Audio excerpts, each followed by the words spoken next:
Muy bien, pues continuamos con la sesión de la mañana. Muchas gracias por la puntualidad. En este caso vamos a continuar con la conferencia de Leopoldo de la Rubia. Tienen en los folios que hemos entregado un brevísimo, es un muy pequeño resumen de su currículum, más es una invitación para que puedan explorar e investigar. Por internet tienen muchísimo material de la extensa carrera, de la rica, de la variada carrera que tiene Leopoldo. Principalmente quisiera destacar pues, que su tesis doctoral es de la Universidad Nacional de Educación a Distancia, con premio, y que se desempeña en este momento como docente e investigador en la Universidad de Granada, en las facultades de Filosofía y Letras y en la de Bellas Artes y en muchos otros departamentos, porque apoya también pregrado, posgrado y pues diferentes actividades. Importante también la relación que ha llevado a lo largo de su carrera entre arte, filosofía y literatura. Campos y relaciones que la verdad en el momento que planteamos desde qué punto de vista o hasta dónde queríamos extender esta idea de la abstracción, pues estuvo muy presente, y de ahí que su currículum, que las aportaciones que hay a partir de su libro Arte y Geometría y de esa investigación profunda entre cómo la cultura de diferentes épocas, de diferentes lugares, pues expande y enriquece esa idea de lo geométrico, pues han hecho que él sea la persona idónea para estar esta mañana con nosotros, organizando muchas cosas, con un viaje súper apresurado, así que muchísimas gracias, Leopoldo, por estar aquí, y a ustedes. Buenos días.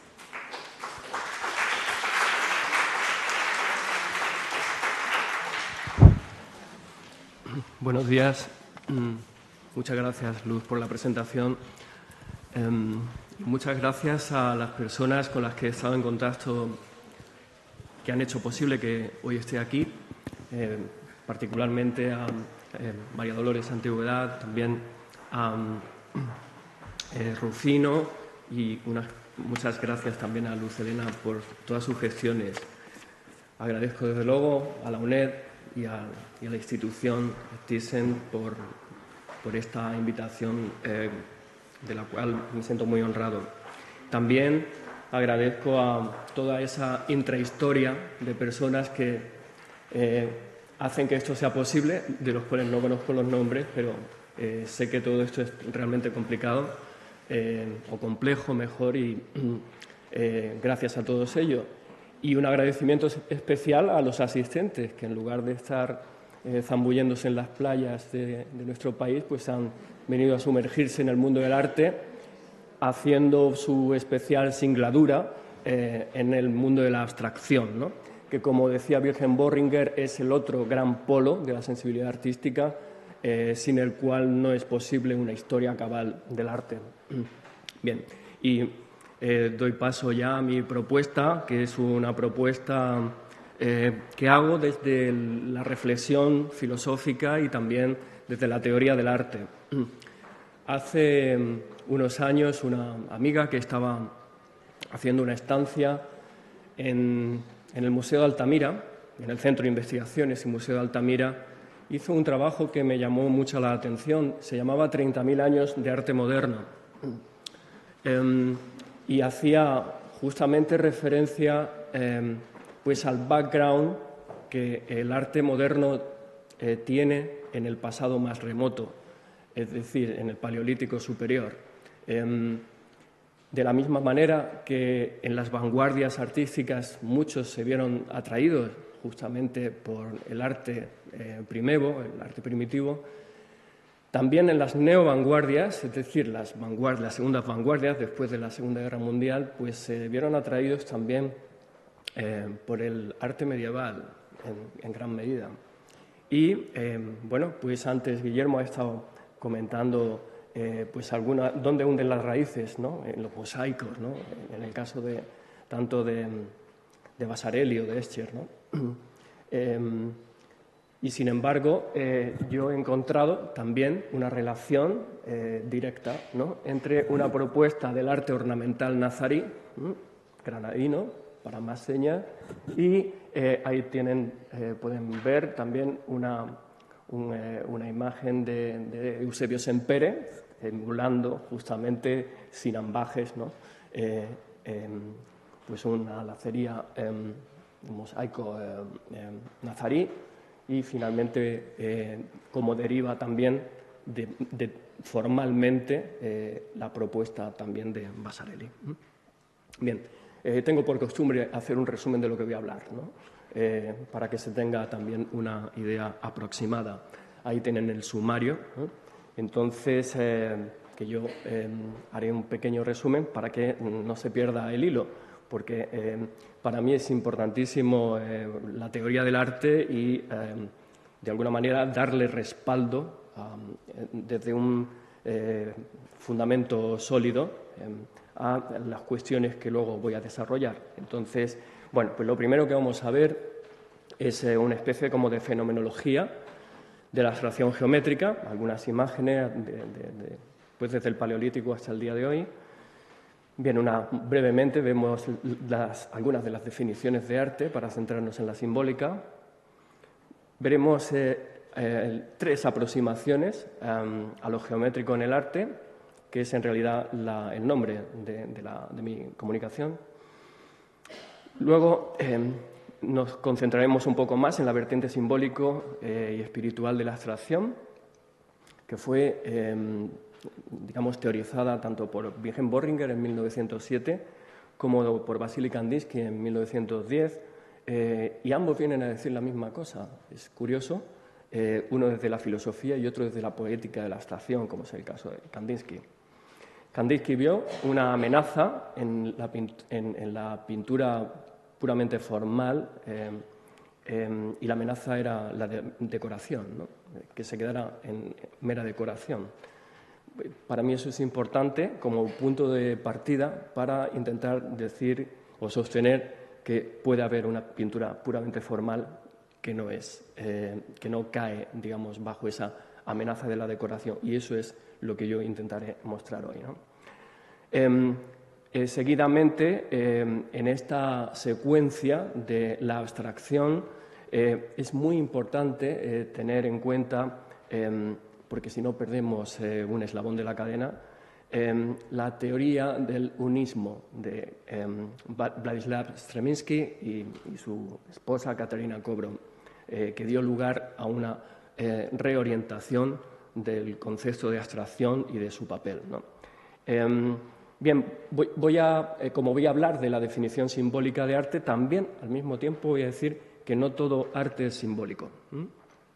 Y finalmente, para refutar esa amenaza que señalaba Kandinsky de que el arte puramente formal, la geometría, el arte geométrico abstracto, podía caer digamos, bajo la amenaza de la decoración única y exclusivamente, pues voy a utilizar un ejemplo concreto basado en la trayectoria del pintor norteamericano de las neovanguardias, que es Frank Stella.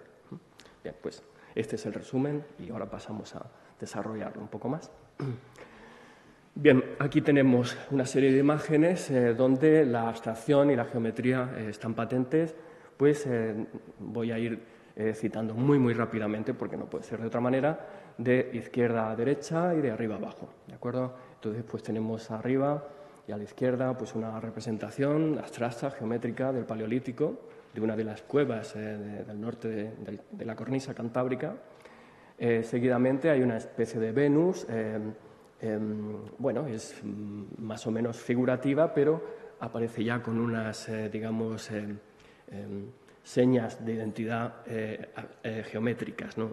Y además pues hay también una tendencia a la abstracción, ¿no?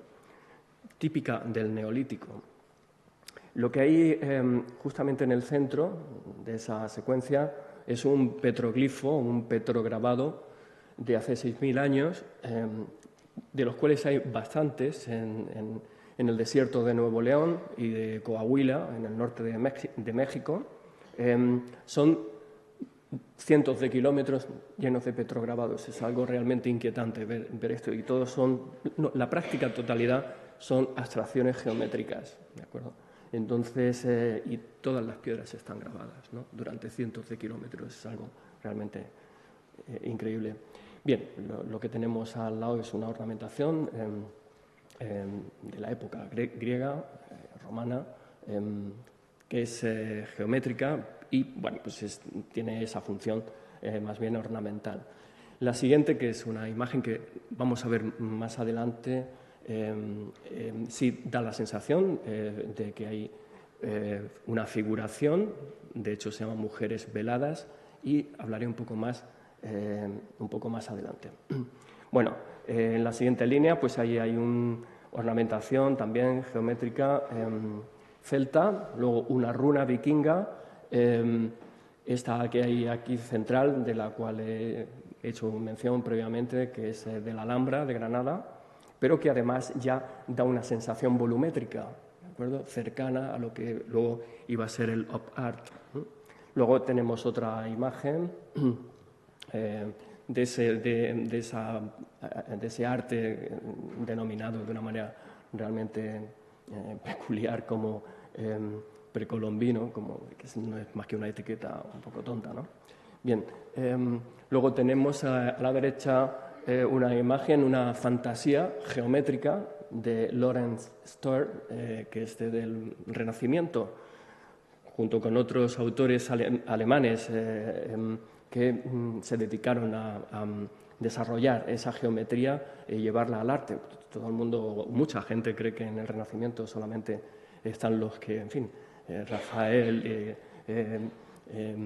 Leonardo, etcétera. No, hay otras cosas también y son también muy, muy interesantes y pertenecen a otro polo de la sensibilidad muy distinta.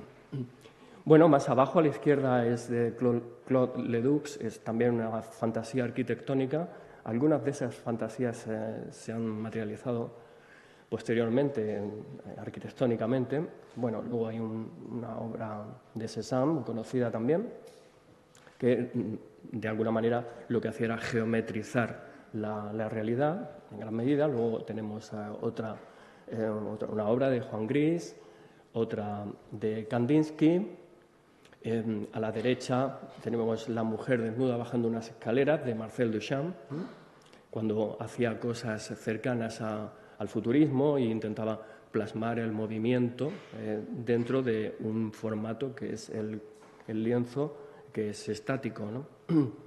Y ya en la última línea, la de abajo, pues tenemos la propuesta suprematista de Malevich, luego, bueno, Mondrian, que es muy, muy conocido, de Catarina Cobro, que llevó el unismo a la escultura y que además pues hemos podido gozar de estas obras no hace mucho tiempo en un museo también en Madrid. Luego otra obra de otro autor que hemos visto antes, que es Joseph Albers, ¿no? Una obra de Eusebio Sempere, también, de abstracción geométrica, y finalmente una escultura de Fran Stella, sobre la cual me detendré posteriormente. Bueno, ¿a dónde quiero ir a parar con esto? Pues que la abstracción existe desde el principio de los tiempos, simplemente. Entonces, que no es algo del siglo XX o del XXI, sino que es algo que existe desde el principio y que tiene unas propuestas realmente interesantes con un significado distinto y y que también representa una forma incluso de entender el mundo distinta. Bien, ¿se puede definir el arte? Pues hay unas definiciones más o menos canónicas, ¿no?, como la definición institucional. ¿Qué es arte? Pues lo que digan las instituciones pertinentes, ¿no? La definición intencional, que emana del propio creador, arte es lo que diga el artista. La definición funcional, pues son las típicas definiciones de arte. Arte es aquello que sirve para proporcionarnos una rica experiencia estética, por ejemplo, ¿no?, o para cambiar el mundo, vete tú a saber. Y luego la definición simbólica, que es la que me interesa a mí más, en este caso, porque emana desde las propiedades constitutivas de la obra. Es decir, es la obra la que habla, no es el político ni el gestor museístico, etcétera, etcétera. No, es la obra, que es a quien hay que preguntarle, en mi opinión, ¿no? Y entonces la definición simbólica se caracteriza por varios aspectos que aparecen ahí. como que responde a una construcción sensible, es decir, se materializa sensiblemente. Si alguien piensa es que hay arte que no se materializa, si el arte conceptual tautológico, la idea ya es arte. Entonces, aquí sí hay una construcción sensible. Hay un símbolo detrás de ello. Un símbolo es algo que está en lugar de otra cosa. Está proyectado al conocimiento, por tanto tiene un aspecto, una vertiente cognoscitiva o cognitiva. Y hay un significado que emerge y se oculta que a la vez, ¿no? Las obras de arte no son jeroglíficos que haya que descubrir el significado. Ya lo sé. No, eso es un jeroglífico. Una obra de arte es algo bastante más complejo, ¿no? Y enriquecedor. Entonces, y responde a ese concepto de aletheia que se desarrolló en la Grecia de Aristóteles y que él fue uno de los grandes teorizadores de este asunto, ¿no? Bueno, ¿quiénes sostienen esta definición simbólica del arte? Pues la sostienen Martin Heidegger, Gadamer, Arthur Danto o Nelson Goodman, es decir, los pesos pesados de la estética contemporánea. Bien, pues entonces el arte es símbolo. En general creo que no hay ningún problema en reconocer que esto es así, ¿no?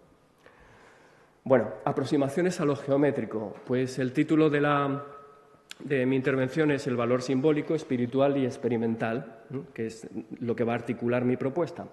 Entonces, simbólico, bueno, pues el arte, incluso el arte, la abstracción geométrica, puede ser un símbolo y trasladarnos la sensación de paz, de armonía, ¿no? De amistad, bueno, pues algo que está en lugar de otra cosa. Luego está también otra aproximación que es espiritual. Lo espiritual es simbólico. Ahora, lo simbólico no necesariamente tiene por qué ser espiritual o religioso, ¿no? Entonces, y ahí encontraríamos pues algo realmente muy interesante, pero que no me da tiempo a desarrollar ahora, que es la geometría sagrada, ¿no? Es decir, esa geometría, digamos, que está al servicio de ideas o de propuestas o de visión religiosa sacra del mundo, como por ejemplo las pirámides de Egipto, ¿no? O la sección áurea, ¿no? Por ejemplo, estaba al servicio de alguna manera o fue utilizada, vinculada a propuestas o a formas de religiosidad, por ejemplo. Y luego, otra aproximación, que es la que voy a desarrollar un poco más ampliamente, que es el arte geométrico y abstracto experimental, con una vertiente experimental. Bueno, y empezamos por el principio. Hay una vertiente simbólica espiritual de la abstracción, en la que sostienen, por ejemplo, Wilhelm Bohringer o Alois Riegel, que fue su maestro. Y entonces ahí he puesto dos imágenes, dos nuevamente petroglifos o petrograbados del norte de México, que por cierto, y pensando también un poco en la temática vinculada a Vasarely, pues yo he escogido imágenes, petrograbados en este caso, que están vinculados, como estábamos viendo, a modo genealógico, de dónde aparecen o de dónde se encuentran cuestiones análogas de tipo formal, porque Vasarely no tiene por qué conocer esto. Sin embargo, esto existe, ¿no? Y también forma parte de una forma de entender este tipo de propuestas artísticas, o en este caso de hace 6.000 años, lo que quiera que fuesen, porque pueden ser de otro tipo. El concepto de arte es un concepto realmente moderno, ¿no? Bueno, pues Bohringer intenta dar una explicación a la existencia de este tipo de manifestaciones, ¿no? En este caso, abstractas, aunque Bohringer tampoco conocía esto. Yo estoy utilizando sus explicaciones para intentar entender este tipo de cuestiones, ¿no? Como lo que tenemos a la derecha. Y entonces él dice, y esto sí lo leo, dice: atormentados por la confusa trabazón y el incesante cambio de los fenómenos del mundo exterior, se hallaban dominados por una intensa necesidad de quietud. La posibilidad de dicha que buscaban en el arte no consistía para ellos en adentrarse en las cosas del mundo exterior, en el realismo, en gozarse en ellas a sí mismos, sino en desprender cada cosa individual y perteneciente al mundo exterior de su condición arbitraria y aparente casualidad, en eternizarlo acercándolo a las formas abstractas y en encontrar de esta manera un punto de reposo en la fuga de los fenómenos. Es decir, la abstracción para ellos sería una especie de ponerse a cubierto ante el capricho o la caprichosidad, si se me permite el concepto, del entorno. Este entorno es un entorno tremendamente hostil, es el semidesierto del norte de México y es un entorno realmente, pues, no hay ni un árbol, ¿no? Es el sol dando todo el día, ¿no? Dice también Wilhelm Bohringer, la simple línea y su desarrollo, de acuerdo con la sujeción a una ley puramente geométrica, debía ofrecer la mayor posibilidad de dicha, de felicidad al hombre, confundido por la caprichosidad y confusión de los fenómenos. Y Riegel dice unos años antes, el estilo rigurosamente geométrico, estructurado según las leyes de simetría y ritmo, es, desde el punto de vista de la sujeción a la ley, el más perfecto. Bueno, pues aquí ya empezamos a tener alguna explicación del sentido de la abstracción en tiempos remotos. Bien, y Kandinsky, que va en una línea muy similar, apunta a una cuestión que es muy interesante dentro de lo que significa la abstracción y la geometría. Es un concepto que es el concepto de autonomía del arte. Este no lo perdamos de vista. Hoy día ya no se habla tanto de la autonomía, hay una obra de Christoph Menke donde se habla ya de soberanía, también se habla de independencia, etcétera, etcétera, etcétera. Pero el concepto de autonomía era muy importante en aquella época y de lo que se trataba era de, y Kandinsky vio en la música, que está compuesta de sonidos y silencios, vio una especie de referente que quería extrapolar al campo de la pintura, donde la pintura trabaja con formas y colores, ¿de acuerdo? Entonces, él quería hacer esa operación. El problema es que vio que si eso se hacía, podría terminar una pintura así siendo mera decoración, ¿de acuerdo? Entonces, él fue el primer eslabón para intentar esa autonomía de la pintura que no hace referencia a ninguna otra cosa fuera de sí misma, ¿no? Al fin y al cabo, pues un cuadro realista está haciendo referencia a otras cosas que no pertenecen estrictamente al campo de la pintura, como por ejemplo pintar un mito, o pintar una escena de un bodegón, o pintar la rendición de Breda, por ejemplo, ¿no? Entonces es, de alguna manera, mezclar literatura y pintura. No hay ningún problema con ello, o sea, no estoy haciendo ninguna crítica, pero son dos cosas que se están fusionando ahí. Entonces, Kandinsky pretendía hacer en la pintura lo mismo que se hacía en la música, ¿de acuerdo? Entonces, bueno, no sé si es necesario leer esto, pero bueno, la música externamente emancipada de la naturaleza no necesita tomar de prestado formas externas para su lenguaje. Su deber, el de la pintura, consiste en analizar sus fuerzas y sus medios, conocerlos, como hace tiempo los conoce la música, y utilizar en el proceso creativo esos medios y estas fuerzas de modo puramente pictórico. O sea, pintura, pintura, ¿de acuerdo? De hecho, de lo espiritual en el arte hay una sección, ¿no?, el lenguaje de las formas y los colores, donde Kandinsky establece toda una poética. La poética es el conjunto de reglas para la creación artística de la abstracción. Entonces, pues el verde tiene una función determinada o funciones, el amarillo también, las líneas de una determinada forma, si son quebradas o si son líneas o si son circulares, pues dan unas sensaciones determinadas también, ¿no? Es una poética. Bien. Bueno, este es un inciso, porque es importante entender que fue Platón, de alguna manera, el filósofo que reflexionó en torno, bueno, pues es el más antiguo que reflexionó en torno a esta cuestión de la belleza y de cómo estaba constituida. Y esto es muy interesante porque, de alguna manera, lo hace un poco como, lo constituye como si fuese un teórico de la abstracción en el arte, ¿no? Dice, la verdadera belleza está compuesta por trazos geométricos, por colores puros y formas abstractas, ¿de acuerdo? Y esto es de hace 25 siglos, es decir, no de ayer.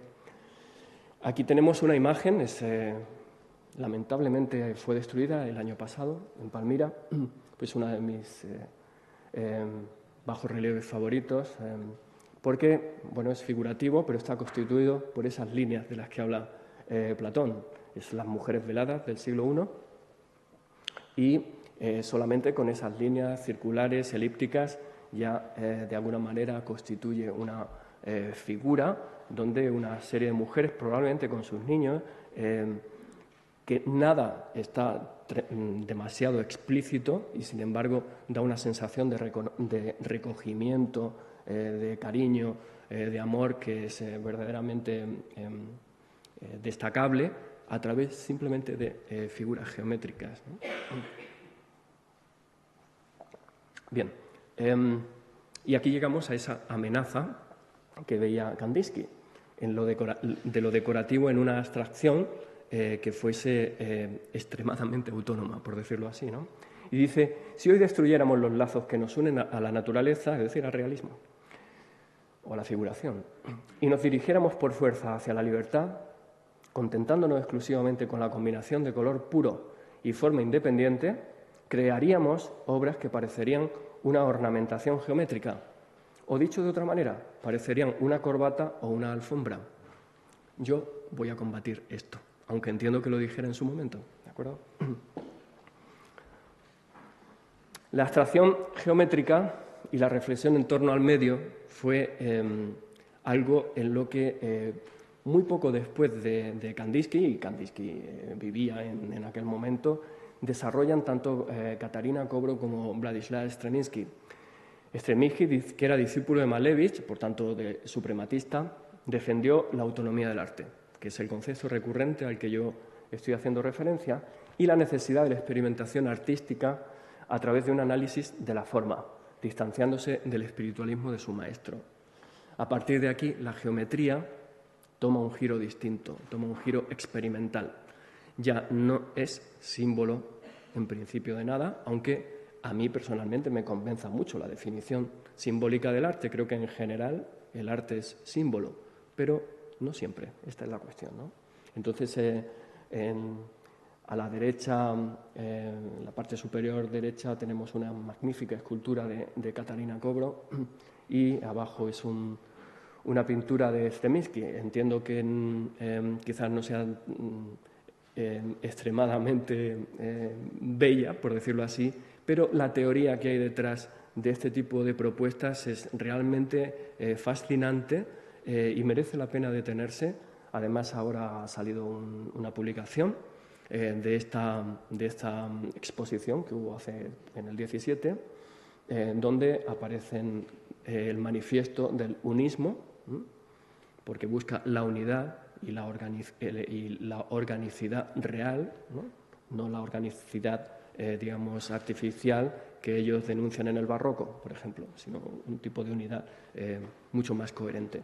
Entonces, tenemos estos textos y aparte, bueno, pues en mi libro, La aventura de la abstracción, también desarrollé en 2015 las ideas fundamentales del unismo de Stremiński y de Kobro. Bueno, ¿es el arte siempre símbolo? Pues esta es la gran pregunta que yo me hago. Aquí tenemos unas afirmaciones de uno de los artistas más interesantes de la abstracción geométrica, como es Al Reinhardt, un santón del arte, digamos, geométrico y de la pureza en el arte, que fue el autor de las 12 reglas para una nueva academia de 1957. Ahora las vemos de una manera rápida, pero es interesante. Entonces, dice, el arte abstracto es siempre no figurativo, no objetivo y no es simbólico, ¿de acuerdo? Entonces, ya tenemos aquí un autor que en realidad dice cosas muy parecidas a las que decía Stremiński para acentuar que el arte, por lo menos en este tipo de propuestas, no necesariamente es simbólico. Ahí tenemos dos obras suyas de su época como expresionista y una que es la que está en la parte superior y luego otra obra suya con una tonalidad, con un color solo, con varias tonalidades, como es el rojo. Pero Reinhardt terminó haciendo pinturas negras. ¿Por qué? Porque esas 12 reglas son tan estrictas, imagínense alguien que vaya a pintar un cuadro y que se tome tremendamente en serio esas 12 reglas, al final solamente podría pintar un cuadro negro, ¿no? Pues así es como terminó Reinhardt, pintando pinturas negras, es pura coherencia. Una de las afirmaciones fundamentales, esto es por el tema de la autonomía del arte, seguimos con ese asunto. Entonces, una de las afirmaciones más insignes, ¿no?, o más populares de Reinhardt es más es menos y menos es más, ¿de acuerdo? Si estas 12 reglas se las toma uno muy en serio, además de terminar pintando solo pinturas negras, lo que sí podría hacer es extrapolarlas al mundo de los objetos tridimensionales y entonces daría lugar al minimalismo, ¿de acuerdo? Entonces esto no era un callejón sin salida, sino que dio lugar a otras cosas, a otras propuestas que han tenido realmente mucha fortuna, como ha sido el minimalismo, porque está en la música minimalista, la decoración de interiores, la arquitectura, etcétera, la pintura, e incluso lo que Donald Judd llamó los objetos específicos, ¿no? Porque no quisieron llamarle escultura, por una serie de razones interesantes. Bien, entonces yo ya lo que quiero hacer es refutar de alguna manera que la pintura puramente formal, geométrica, tenga que caer necesariamente en esa amenaza que veía Kandinsky. Yo no creo en eso, ¿no? Entonces es lo que voy a intentar demostrar, ¿no? Para ello necesito instrumental teórico. Mi campo fundamentalmente, aparte de la filosofía del arte, es la teoría del arte. Entonces, claro, quien conozca a estos autores se dará cuenta que son formalistas todos, ¿no? Pero claro, es que es el formalismo y la iconografía son las dos grandes teorías, las potentes dentro de la teoría del arte, ¿no? Entonces yo voy a utilizar este instrumental. Entonces, de Heinrich Böllflin me interesa ese concepto, esos 5 binomios que utilizó para diferenciar el arte del Renacimiento del arte del Barroco, o lo que es lo mismo, el arte clásico del arte no clásico, ¿no? Yo solamente voy a utilizar el binomio de línea, dibujo, frente a lo pictórico, que es mancha o pintura. Y el concepto, que es importantísimo, de Böllflin también, de evolución interna de la forma, porque lo vamos a ver justamente en el ejemplo práctico que veremos al final de la intervención a través de la trayectoria de Fran Stella. Bien, Clement Greenberg, y ya Guillermo ha hecho mención, sin citar a Greenberg, pero hablaba de la planitud, ¿no?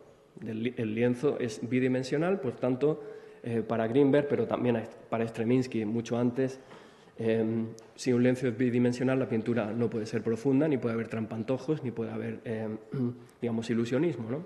Si quiere ser coherente con el propio formato. Entonces, es interesante este concepto. George Kubler, que es un gran desconocido, creo, aquí en nuestro país, pero para mí es interesante porque entiende que el arte es un acontecimiento histórico en el cual el artista lo que hace es, de alguna manera, encauzar sus inquietudes solucionando determinados problemas que el medio o la idea que tiene de lo que quiere plasmar tiene que tener lugar. Es decir, uno decide pintar la idea de la alegría, ¿no? Pues yo como pintor decido pintar la idea de la alegría y entonces digo, bueno, ¿y cómo lo hago? Figurativo, realista, de manera abstracta, voy a utilizar colores primarios, voy a utilizar complementarios, ¿qué es lo que voy a decir? Tengo un problema ahí, es decir, que tengo que resolver. Pues esto es lo que Kubler dice, ¿no? Solucionar problemas del medio ante el que te enfrentas. Y Michael Fried, que es el gran teórico formalista, sobre todo del minimalismo, aunque lo critica, pero es el teórico del minimalismo, no obstante, pues incide en esa cuestión de solución de problemas plásticos. Bueno, pues ese es el instrumental. Aquí vemos 2 obras, una del Renacimiento, otra del Barroco, y hay una serie de binomios, de lo lineal a lo pictórico. La primera parte del binomio se refiere al Renacimiento o a la pintura clásica frente a la segunda parte del binomio que se refiere al barroco o a la pintura no clásica, de tal manera que lo lineal se refiere en este caso a la obra que hay en la parte superior, que es muy conocida, y porque los cuerpos están muy delimitados, las líneas, los contornos están muy bien delimitados, frente a la pintura no clásica, a la pintura barroca, donde los contornos y las líneas no están tan claras, se difumina, el esfumato hace su presencia, etcétera, etcétera. Ni qué decir tiene que hay renacentistas que utilizan el esfumato, como Leonardo. Por tanto, esto es simplemente una tipificación, por decirlo así, pero de tipo ideal, ¿no? Las cosas no son exactamente así tampoco. Bien, y aquí nos encontramos con un ejemplo práctico de lo lineal frente a lo pictórico, que es el binomio que más me interesa en este caso. Tenemos esa imagen renacentista en la parte de la derecha, que es lineal. Luego tenemos una pintura también renacentista en la parte inferior, en esa secuencia, y un fragmento de esa pintura, un fragmento de la parte superior derecha, que da la sensación de ser abstracto y geométrico. Y luego tenemos abajo una pintura de Fran Stella, muy en esa misma línea, ¿de acuerdo? Entonces, es lineal. Esa pintura es lineal desde el punto de vista tanto del Renacimiento como, en este caso, de la llamada abstracción fría o abstracción postpictórica. ¿Por qué se llama postpictórica? Porque es lineal. Porque como no es pictórica, no está hecha a base de borrones, sino con líneas, pues entonces, si no es pictórico, es postpictórico o lineal, ¿de acuerdo? Entonces, esa propuesta de Fran Stella de la abstracción fría o postpictórica es una abstracción que no es expresionista, frente a ese cuadro que tenemos abajo, pero enfrente, que es de Jackson Pollock. Entonces, si uno mira el retrato este de Rembrandt, ve que no hay las líneas, los contornos no están delimitados con claridad, además de manera, en fin, es la voluntad artística, la Kunstwollen del artista, hacerlo así, ¿no? Luego tenemos otro cuadro de Castello y un fragmento tomado, igual que en el cuadro anterior, de esa obra, y entonces nos damos cuenta las similitudes formales entre un cuadro barroco o del barroco y uno expresionista abstracto, como es el caso de Pollock, ¿no? Entonces nos damos cuenta de que ahí prima lo pictórico, no lo lineal, ¿no? Entonces, bien, pues este es otro de los instrumentos que yo quería utilizar, ¿no? Bueno, de Greenberg decir simplemente que fue el dardo contra el que se lanzó toda la neovanguardia, porque él fue, de alguna manera, pues fue un crítico que desarrolló una perspectiva también muy rigurosa y fue el que desarrolló también el concepto este de flatness, ¿no? De planitud, y todo lo que no fuera plano en el lienzo, pues que diera sensación de perspectiva, de ilusionismo, pues estaba saliendo de esa propuesta teórica y práctica, que es una pintura que pretenda ser coherente consigo misma, ¿de acuerdo? Entonces, bueno, pues este es otro de los elementos. Y aquí llegamos a Kubler, ¿no? Y he dicho que, cito a él, cualquier obra de arte importante puede considerarse como un acontecimiento histórico o como una esforzada solución de algún problema, ¿de acuerdo? Entonces, ¿qué solución de problemas hay ahí? Bueno, pues ahí tenemos un cuadro de Mondrian a la izquierda y un día Alexander Calder fue a su estudio, al estudio de Mondrian, y le encantó la obra de Mondrian, pero pensó, ¿y si esto se pudiera mover? Y nació la escultura cinética, ¿de acuerdo? Entonces hay una evidente secuencia clara. Él se planteó un problema y lo solucionó de esa manera, ¿de acuerdo? Entonces, esta es la idea que yo estoy utilizando de Kubler para explicar muchas cosas, como por ejemplo esta. Esta es la catedral de Santa María de las Flores, en Florencia, y esta catedral mucho tiempo estuvo sin cúpula. Tenían un problema, acabar la catedral, ¿no? Entonces, bueno, pues ahí estaba Gioberti y Brunelleschi con los problemas que tenían entre ellos dos, y Brunelleschi, para solucionar el problema, pues no sabía cómo hacerlo, se fue y estuvo 20 años en Roma viendo cómo los romanos hacían las cúpulas, ¿no? Y después de 20 años volvió a Florencia y terminó de hacer esa bellísima cúpula, la más alta de la cristiandad, tremendamente compleja, con una cúpula exterior y una cúpula interior, y los ladrillos puestos en forma de raspa de pez, etcétera, etcétera. Una elaboración realmente notable, ¿no? Entonces, el arte es nuevamente, en palabras de Kubler, resolver determinados problemas, ¿de acuerdo?, que el artista se plantea. Hasta cuando uno va a escribir una poesía, tendrá que plantearse algo. ¿Cómo resuelvo yo escribirle una poesía a mi amada, ¿no? Pues, oye, ¿con qué tipo de...? ¿La voy a hacer con versos libres? ¿Voy a hacer un soneto? ¿Qué voy a hacer, ¿no? Entonces, uno se tiene que plantear cosas, ¿no?, antes de desarrollar algo. Bien, aquí también tenemos otro ejemplo de cuestiones que desarrollaron en el siglo XIV en el arte nazarí, el arte hispano-musulmán, con los tipos de planos que ellos desarrollaron y sus entrelazamientos, etcétera, etcétera. El tipo de figuras que desarrollaron fueron muy precisas y estaban muy vinculadas también a la matemática, pero también a su propia espiritualidad, ¿no? Entonces, luego, en 1920, creo, Escher fue a la Alhambra de Granada, la visitó, y cuando vio cómo los nazaríes en el arte hispano-musulmán habían resuelto determinados problemas, fue cuando él empezó a desarrollar justamente las obras por las cuales es conocido, ¿de acuerdo? Entonces, la propuesta nazarí termina en ese momento, ¿no? Pero se reabre 5 o 6 siglos después, la reabre Escher, y no en 1959, ese es un ejemplo que yo he puesto, la reabre mucho antes, cuando va a la Alhambra, va a Granada, visita la Alhambra y se da cuenta de que lo que está viendo va a resolver muchísimos problemas que él se planteaba previamente. Bueno, en 1961 tenemos ahí otra obra del equipo 57 y también de Manuel Calvo, el artista asturiano, es decir, un poco siguiendo esa ruta abierta por el arte ornamental nazarí.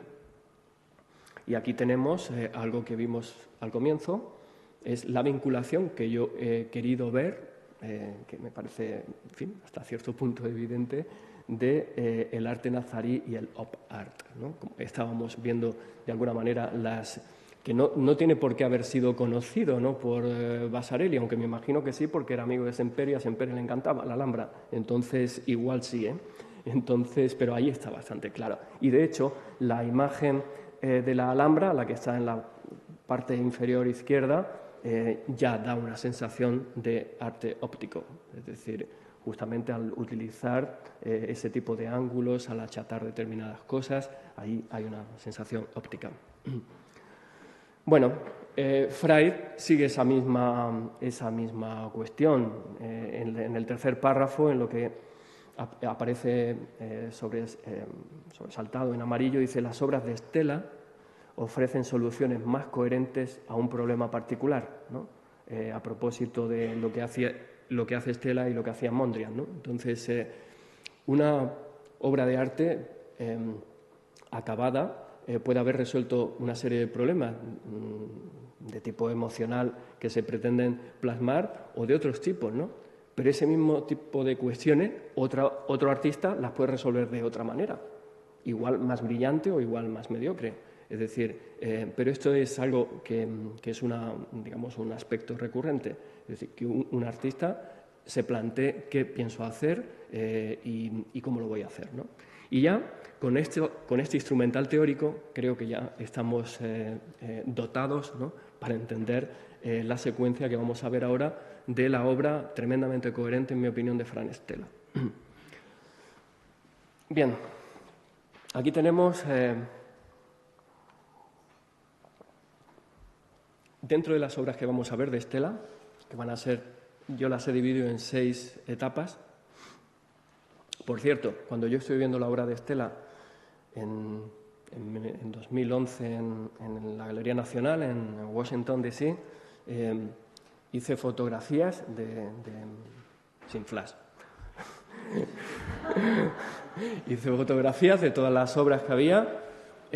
No miré en ningún momento de qué año eran y las agrupé y como yo sé que Stella empezó a pintar en los años 50, pues me salían agrupadas de una manera secuencial y dije, las primeras deben de ser estas, porque estaba influenciado por Reinhardt y además sus pinturas, veis ahí en la zona inferior izquierda, es una pintura negra de Stella, ¿no? Entonces, pues las primeras tienen que ser estas, que son más minimalistas y es un punto de partida. Las segundas deberían de ser estas por una serie de razones y así hasta las últimas, hasta las del año 2006, ¿no? que son una serie que hizo, Escarlática Series, se llama, de Stella, y yo las fui ordenando y digo, estas tienen que ser de esta época. Y efectivamente, coincidió. Las primeras, las de los 50, las de los 60, las de los 60, coincidía. ¿Por qué? Porque vi eso que Böcklin desarrolló en una de sus obras, que es el concepto de evolución interna de la forma. La obra te va dando pistas sobre cómo va a evolucionar, qué te está pidiendo. El artista al final es un medium que hace, dentro de las propuestas que le interesan, se va planteando cosas y le va dando solución a cuestiones que previamente se había planteado. Entonces, esta es la etapa minimalista, muy sencilla, muy reinhardtiana, por decirlo así. Entonces hay líneas rectas, paralelas, perpendiculares. Incluso es curioso que hay unas ciertas muescas en la obra de la derecha, pero también en la de la izquierda, y eso tendrá su importancia. Bien, pues este es el punto de partida. Y aquí tenemos la segunda etapa de un cuadro que ya hemos visto previamente. ¿En qué varía esto de lo anterior? Bueno, la utilización del color y también la línea curva, ¿de acuerdo? Básicamente no hay mucho más. Stella, no sé qué se planteó, me encantaría saberlo, pero no lo sé, pero intuyo que quiso incrementar o implementar lo que estaba haciendo previamente, y esta fue la solución. Se ve en el lienzo que es de un cierto grosor, eso es importante. Veamos la tercera etapa, los Shaped Canvas, ¿no? De los años 70. Aquí se puede observar que el lienzo, y esto lo planteó Stremiński previamente, que el lienzo coincide con lo representado. Aquí no hay un marco y la obra está en medio. No, aquí lo que se representa y el formato es la misma cosa, ¿de acuerdo? Entonces, esto le hace ser tremendamente autónoma a la propuesta, ¿no? ¿Por qué tendría que necesitar un marco determinado, un lienzo donde pintes esa cosa en el centro, ¿no? Es mucho más interesante y mucho más coherente que lo que está representando y el formato coincidan. Fíjense el grosor ya de este lienzo, es tremendamente grueso. He de decirle que es más o menos pues como de 10 centímetros al menos, ¿no? Vamos a la siguiente etapa. Esta etapa, que es interesantísima, se llama Conos y Pilares, de los años 80. Aquí hay muchas resonancias neoyorquinas, como por ejemplo el graffiti, del arte urbano, pero lo más interesante de estos conos y pilares, que por cierto siempre son series, también Guillermo habló de las series en Vasarely, las series justamente están en gran medida para plantearse problemas e intentar solucionarlos, ¿no? Como las catedrales de Rouen, ¿no? de Monet, ¿no? Entonces se están planteando un problema, como en el caso de las catedrales, donde quieren hacer un estudio de la luz, de cómo se percibe la luz a distintas horas del día, ¿no? Entonces eso es como una serie, ¿no? Entonces Stella también trabaja a base de series, ¿no? Entonces hemos visto antes que en la etapa anterior aparecen unas obras donde el lienzo y lo representado coinciden. Y aquí da un paso más. aquí lo que se está viendo, y por eso está la foto tomada también desde un ángulo lateral, son distintos planos ensamblados, ¿de acuerdo? Esto ya es preescultórico. Aquí se está combatiendo, de alguna manera, y a Greenberg no le gustaba mucho Stella, esa flatness, ¿de acuerdo? Porque esto ya no es planitud, esto está, de alguna manera, desenvolviéndose hasta el punto en que esto ya es preescultórico. ¿Es que no puede la pintura dialogar con la escultura? No, para Greenberg no, pero para Stella sí. Y, de alguna manera, la trayectoria de Stella se convierte en un diálogo entre distintas vertientes de las artes, ¿no? Entonces, ahí hay un ensamblaje. Fíjense en la siguiente etapa. Se llama Moby Dick Series. Entonces nos encontramos con unas obras con unos formatos tremendos. Supongo que se lo puede permitir porque él trabajaba, al menos antes, en un cine en Manhattan, que lo tiene como taller, entonces se puede permitir hacer estas cosas tan grandes, ¿no? Pero fijaos aquí, fíjense cómo aquí se está jugando, nuevamente es una crítica clara a esa planitud, ¿no? A ese flatness. Aquí el espacio se curva de alguna manera y entonces está dando lugar a algo que ya no es exactamente pintura, que no es exactamente escultura, pero es que justamente las neovanguardias se caracterizan por el diálogo entre las distintas vertientes de las artes, ¿no? Que es, si no, por ejemplo, no sé si conocen la obra de Risto, ¿no? Y Jean-Claude, ¿no? Pues cuando ellos cubren el Reichstag, ¿no? Con una lona enorme, ¿no? Pues una obra arquitectónica se convierte en una obra escultórica, ¿de acuerdo? Es el diálogo entre las artes y esto es muy típico de las neovanguardias o segundas vanguardias. Bien, esta es de los años 90 y la siguiente etapa es esta. Bien, es Stella Sound de Scarlatica Series, Scarlatti, que es un compositor, como sabrán, del Renacimiento. Y aquí nos encontramos una fusión ya de las etapas anteriores. Esto ya es una escultura. Y les voy a contar una anécdota. Cuando yo fui a ver esta exposición en Washington, 2011, me fascinó. O sea, me fascinó. Era una escultura que realmente para mí tenía connotaciones pictóricas, ¿no? En el sentido de pintura, no de pictóricas como borrón o como centón, ¿no? En el sentido de pictórico que desarrolló Belflin. A mí realmente me fascinó esto. Entonces me fui a la tienda que tenían en la Galería Phillips y les dije que si no tenían algún catálogo, ¿no? Y me dijeron que no. Me dijeron que había algunos libros escritos por Fran Stella allí en la tienda, pero yo ya los había visto y no tenían nada que ver con esto. Yo quería el catálogo de esto. Insistí mucho, tenacidad española, y al final me dieron un catálogo, que es este, que tengo aquí, y entonces yo luego lo leí con mucho detenimiento, pero me fui con una cierta inquietud de esa exposición, porque yo decía, es increíble que estas obras sí son escultóricas porque efectivamente son tridimensionales, entonces son escultóricas, pero esto a mí me parece pintura, de alguna manera. Y entonces, luego por la tarde, comencé a leer, leí prácticamente del tirón, creo recordar, este pequeño catálogo en el cual una periodista le hacía una entrevista a Fran Stella y le dijo justamente lo que yo había pensado. Coincidimos en ese sentido. Dice, señor Stella, sus esculturas tienen un saborcillo, un regusto a pintura. Y entonces la respuesta de Stella fue, sí, podrían considerarse sculptural paintings, ¿no? Pinturas esculturales. ¿De acuerdo? De tal manera que podemos ver que, además, Kandinsky, que es un autor que a él le gusta mucho, en realidad la propuesta de Stella no es otra cosa que la evolución interna de la forma y además podemos ver ahí que es una especie de Stella tridimensionalizado.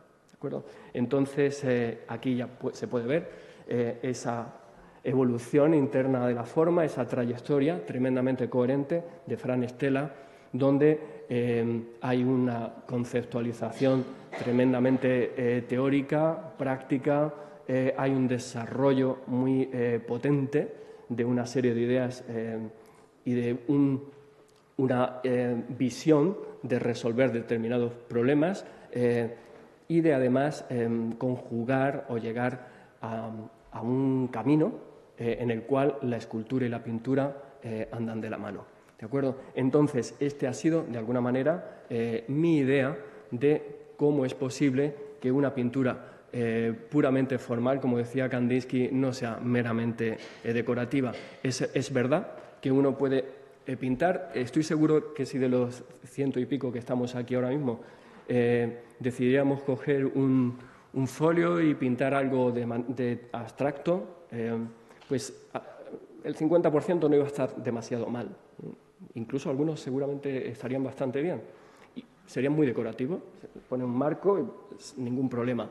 Sí, pero eso es nada, eso no significa nada. Tú no te has planteado nada, aquí no hay ninguna trayectoria, aquí no hay una cosa no lleva a la otra, simplemente has hecho algo meramente decorativo, a no ser que efectivamente seas pintor profesional y entonces te hayas planteado algo en ese sentido. Pero esto, de alguna manera, entiendo yo que se salta justamente esa amenaza que había visto Kandinsky en la pintura formal, que no es simbólica o no tiene necesariamente que ser simbólica y que hay una evolución que da lugar a unas obras que son tremendamente coherentes y que no tienen esa amenaza y al mismo tiempo son tremendamente autónomas. Para terminar, tenemos aquí una escultura que a mí me gusta mucho de Tomohiro Inaba, en la cual también hay una geometrización escultórica donde vemos justamente que ese dinamismo de sus obras, que suelen ser de este tipo, están constituidas también por una geometrización a través de esos alambres que él entrelaza de una manera magistral y que de alguna manera hacen también referencia a la constitución cuántica de la materia. ¿De acuerdo? Entonces hay un background científico, espiritual, simbólico, geométrico, hasta el punto en el que, en mi opinión, creo que la propuesta abstracta y geométrica tiene perfectamente un cauce y un significado que en unas ocasiones puede ser espiritual, en otras ocasiones puede ser justamente simbólica y en otras ocasiones experimental. Y yo justamente quería mostrar el valor también experimental de la abstracción. Pues muchas gracias.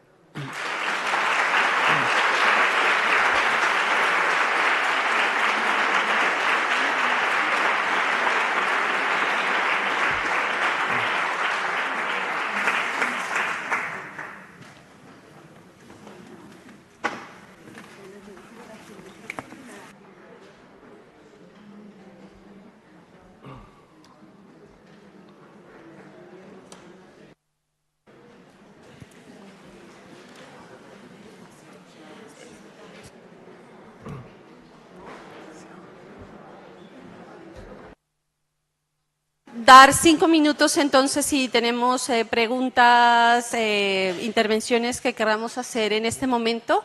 Abrimos el turno de preguntas. Entonces.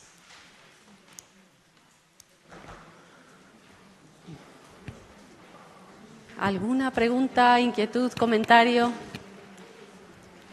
Igual, al final del descanso, si alguien se quiere acercar, bueno, la idea es eso. Sé que el auditorio siempre impone bastante, pero la idea es que en algún momento busquemos los canales de comunicación después de la interesante ponencia que nos ha dejado Leopoldo. Pues muchísimas gracias. Bien, pues bueno, yo... Bueno, me parece muy interesante toda la exposición que has hecho. De alguna manera es coherente con lo que nos planteamos cuando diseñamos el curso.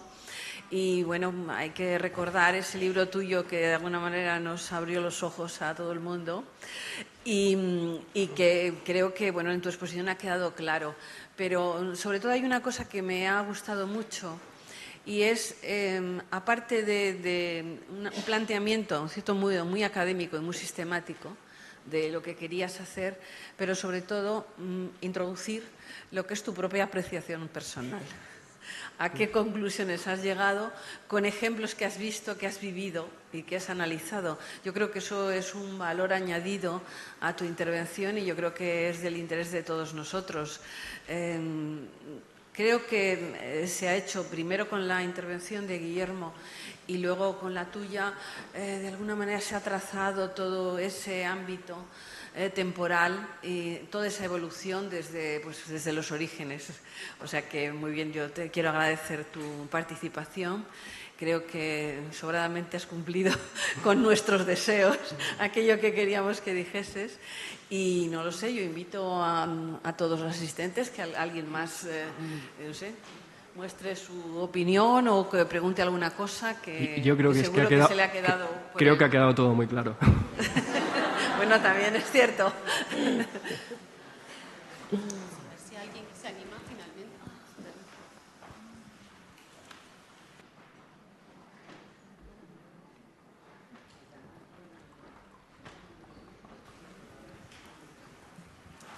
Hola, yo quería preguntar, no sé, una idea. Una obra en sí, aislada del autor. ¿Perdón? Una obra individualizada, un trabajo de un autor sin saber quién es el autor, no sería nada. Sería un mero hecho decorativo. No. No, me da la sensación que cogemos ahora de Estela una obra cualquiera, de cualquier etapa suya, y sin saber la trayectoria del autor, no sé cómo explicarme, la abstracción no la captaríamos, ¿no? Esa evolución no la captaríamos, no entenderíamos su significado. O me planteo eso. Te has explicado perfectamente. Sí. Sí. Me planteo si es posible que ver arte en una obra aislada y no ver decoración. Sí. Bueno, es justamente, yo no he querido hacer referencias, salvo en Estela y quizás en Reinhardt, en general a autores. Yo, como algún otro dentro del formalismo, que querían hacer un estudio del arte, una historia del arte sin nombres. Entonces, que sea de alguna manera analizable a través de categorías, ¿no? Como hemos visto, algunas categorías formales que desarrolló Belflin y muchísimas otras, ¿no? Entonces, si uno conoce las categorías, si tiene las herramientas, sí puede detectar, sin conocer al autor, muchas cosas. Entonces, si hoy día alguien pintara la Gioconda, no tiene ningún sentido, está ya pintada, ya resolvió una serie de problemas de perspectiva, de esfumato, de mil cosas, y uno lo ve y, aunque no conozca a Leonardo, puede ubicarla en el Renacimiento. Y con la abstracción pasa igual, quizás pueda ser un poco más complejo, pero justamente mi idea, que es la que yo quería desarrollar en gran medida, es a qué responde esa obra, qué intenta resolver, ¿no? Y creo que las obras, es verdad que quizás sea importante, sobre todo para quien no conozca demasiado lo que está viendo, es importante saber el año, ¿no? La época. Esto es más importante porque pues, hay propuestas abstractas que dan la sensación, como no sé si conocen la película esta que se llama Mi hijo también puede pintarlo, ¿no? Sobre Marla Olmsted, ¿no? Esa niña que pintaba cuadros expresionistas, ¿no? Entonces, y que se valoraron en muchos miles de dólares, ¿no? Entonces uno dice, bueno, si mi niña también puede pintarlo. Bueno, pues es que la cuestión no es una cuestión solamente artesanal, ¿no? De hasta qué punto eres muy bueno pintando o manejas muy bien los pinceles y los colores, ¿no? Sino a qué le estás entrando, qué estás intentando resolver. Entonces, si uno ve una obra abstracta, por ejemplo, como esta de Estela, esta última que hemos visto, que es una escultura, pero que a mí me daba la sensación, como a la periodista esta, de que había algo de pintura detrás, pues uno ya empieza a reflexionar y empieza a indagar, ¿no? intentaría responder este señor con esta cosa, ¿no?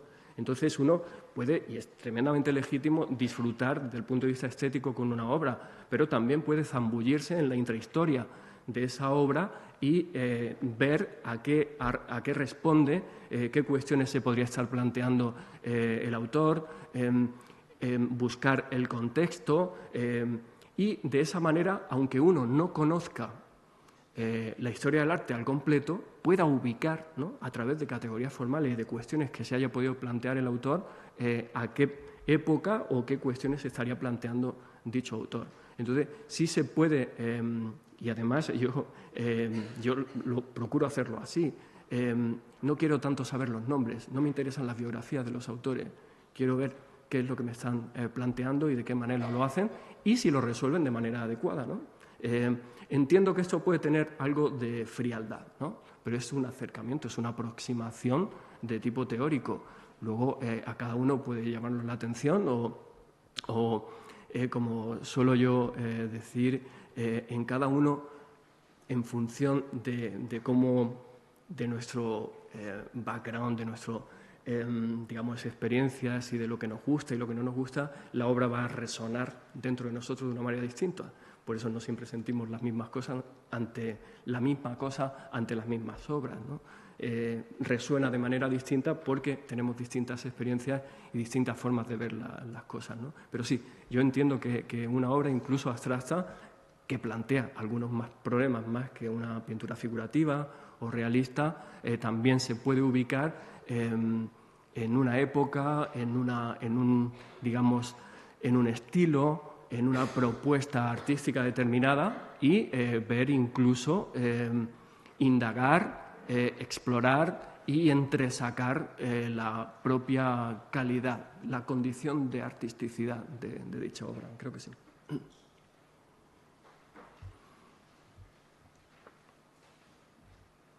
No sé, ¿hay alguna otra cuestión? ¿No?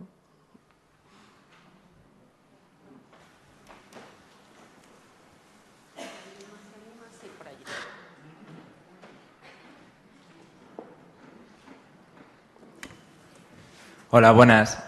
Mi pregunta sería, así como vemos que Stella es coherente en cuanto a su evolución cronológica de ese paso de la planitud a la tridimensionalidad, mi pregunta sería, aparte de esa coherencia, ¿cuál es en verdad ese valor simbólico, sentimental o aquello que vaya más allá de la simple funcionalidad, o sea, aquello que lo diferencia de verdad de ese elemento decorativo, como veíamos, por ejemplo, en Kandinsky con su poética? Bueno, yo el análisis que he hecho ha sido un análisis más de tipo formal para mostrar que ese concepto que se plantearon muchísimos autores, empezando, por ejemplo, por el propio Oscar Wilde, ¿no? Y muchísimos otros al final del siglo XIX y principios del siglo XX, que era el de autonomía del arte, creo que está latente en la obra de Stella. Entonces, su obra creo que es posible leerla en clave simbólica, pero no necesariamente. Creo que hay una vertiente tremendamente experimental en su obra. De la misma manera que existe el cine experimental. El cine experimental es un cine poco digestivo, o sea, se digiere difícilmente, suelen ser muchas veces cortos o medios metrajes, no suelen ser películas de 1 hora y media, ¿no? Pero el cine experimental, como este tipo de arte, tiene una vertiente experimental de la que luego beben todos los demás. Es decir, luego otros artistas detectan, esto funciona, bueno, pues como funciona yo lo voy a utilizar también y le doy un tinte más, de alguna manera, contemporáneo, vanguardista a determinadas propuestas artísticas, ¿no? Pero yo no he querido ver tanto la vertiente simbólica de la propuesta de Stella, pero creo que puede considerarse también simbólica, pero no necesariamente. Para Nelson Goodman sí. Nelson Goodman, que habla de la representación, la expresión y la ejemplificación, porque él tiene una teoría simbólica del arte. Y entonces, para él, lo que hace el arte abstracto es representar propiedades. Por tanto, algo está en lugar de otra cosa y, por tanto, es simbólico. ¿De acuerdo? Goodman lo piensa así.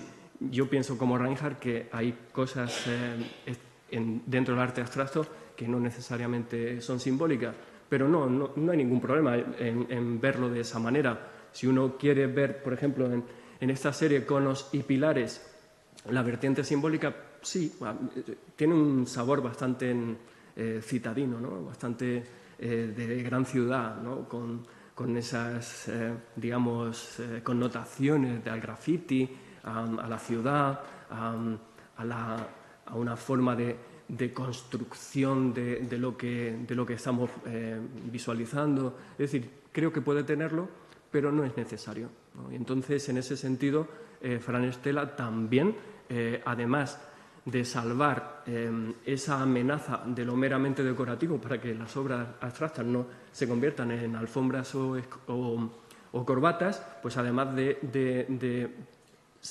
mostrar que es posible una obra hasta en gran medida autónoma, pues también muestra que su propuesta salva la amenaza de lo meramente ornamental, ¿no? Que no tengo ningún problema con lo ornamental, ¿eh? O sea, me parece muy bien. Simplemente creo que una obra tan tremendamente coherente, elaborada, pensada y reflexionada, no es lo mismo que algo que uno puede pintar en un momento dado y que seguramente es hasta más ornamental, ¿no?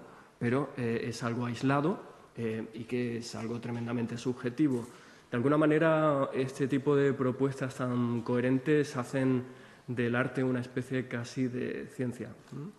Es decir, que resuelve muchas cuestiones y que si luego uno quiere verlo desde el punto de vista, y la obra de Stella es muy estética, es decir, hay una vertiente tremendamente bella en sus obras, ¿no? Pero también es una obra tremendamente experimental, ¿no?